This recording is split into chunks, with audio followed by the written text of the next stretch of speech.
What's good, people? It's your boy GreedHD coming at y'all with another video today, and today I'm actually going to be talking about some more Jujutsu Kaisen, but I'm actually going to be talking about one character in particular, and that's let me look at her name. Let me make sure I get this right, everybody.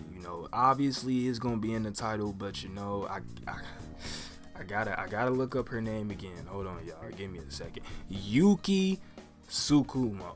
Alright, I think that's how you pronounce that, Yuki Tsukumo. You know what, before I even get into the character or get into my little theory or whatever y'all get what I mean. I'm gonna go ahead and let the intro play and we're gonna hop right into this.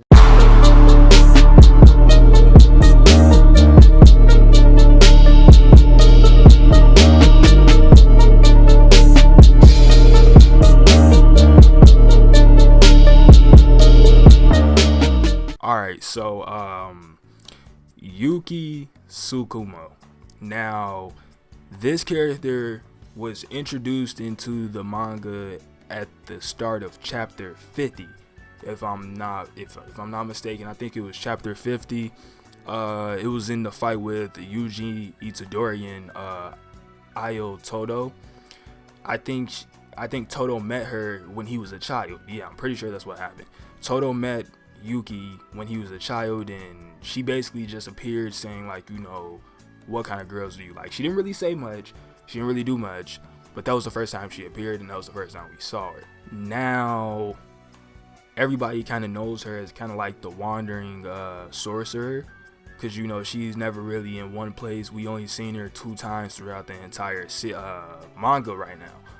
But the reason why I'm making this video, and y'all are probably thinking like, yo, this character sounds boring, like, why are we even worrying about her? But there's a big reason why I'm worried about her. And if y'all read Jujutsu Kaisen, or whoever's watching this and y'all read it, then y'all would know that she actually plays a big role, a really big role, in why one of the characters, actually why the main villain, Geto, is the way he is right now. Somewhere in the manga, we get to a backstory, basically, right? We get to Satoru Gojo's backstory, and then we see like him with his his squad, and Geto was also in that squad. Now, before Geto was evil, yes, he was a part of Jujutsu High. He was going to school and everything alongside Satoru Gojo, and if y'all know, Satoru Gojo is the strongest character right now in that series. And in that flashback, towards like at the end of the arc, basically, that's what I'm gonna call it, or towards the end of the the little flashback arc or whatever, Yuki appeared and she wanted to speak with Satoru Gojo at first, but he wasn't there. Come to find out, she ran into Geto, and then her and Geto start to talk about, is it really worth it to save humans over Jujutsu sorcerers? Is their life more valuable than the sorcerers, right? And Geto was basically talking to her like, like, what are you even saying right now? Like, what should I do about this? So with that being said, basically having her explain like, or curses wouldn't exist if humans didn't foster so much hatred after they died, basically. That's basically where that all kind of stems from and where it kind of comes from. Once a human dies, if they have any type of resentment or anything, that's basically how I'm taking it. I could be wrong, but if they have any type of resentment, then they become a curse, or any type of anger or animosity before they die, they become a curse and they become evil and what. She was thinking like, okay, there are probably just 1 or 2 ways we can like, fix this. 1, eradicate curse energy from all of humanity, and 2, teach humans how to control their curse energy. Now, I don't know if they will necessarily be able to eradicate all energy from curse, or curse energy from humans, my bad, y'all, or teach them how to do it, but it could definitely happen. But from what it seems like, Geto had a whole nother route to go, and he just thought like, why not just get rid of them? It wouldn't be anything like that if they weren't here in the first place. I feel like she is the reason why Geto is the way he is now, and she shaped his character into being the villain that he is now. Geto, at that time, he was actually in a very hard place. Now, I'm not going to go ahead and explain like the whole arc, just because you know, I kind of want to save that out for spoilers or whatever. Geto was actually in his head. He was in a hard place at the moment. And when she came to talk to him, she basically started talking to him about stuff like, you know, are humans really worth the saving, or do their lives weigh more over like actual sorcerers who's actually doing the work, and like basically who are the real villains. Now, if y'all remember, or if y'all have ever watched or read Yu Yu Hakusho, like the villain Sensui at the end of the series, basically kind of like that, you know, she made Geto question which side he was really fighting for. The next mission after that, we see how Geto basically becomes evil. He saves these two girls, which are cursed spirits, from this village of humans that have been torturing these two girls.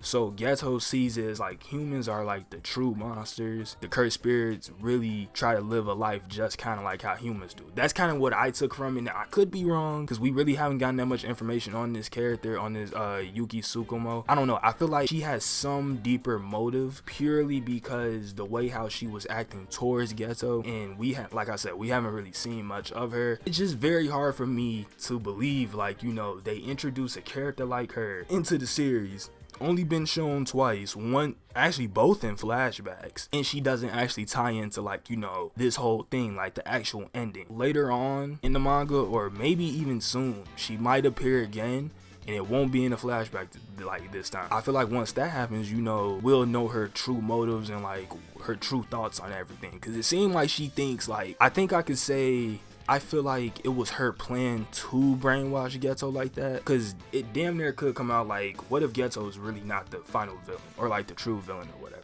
What if it's actually her? And what if she did that on purpose because she needed somebody to be kind of like a distraction for the rest of the, you know, the Jujutsu sorcerers and whatnot, while she's doing her own thing, wandering around while they think she's on their side, but she's actually not. Like I said, I don't know if she's actually evil. It's just me throwing a prediction out there, just purely because this character has been shown twice, and we wouldn't even have Geto as a main villain right now if it wasn't for her twisting his head around and, you know, basically talking to him about, are humans really worth the save? But that is all I pretty much had to say for this video, y'all. I hope y'all enjoyed this video. Like, comment, subscribe, especially comment, because I really want to know what y'all think about this and what y'all think about her. If y'all think it's strange that we've only seen her twice and she just came in and formed the villain for the series like that. I will catch y'all in the next one. I am out this vid. Know that the numbers go like 1, 2, greed. Thank you for being a GreedHD, nigga.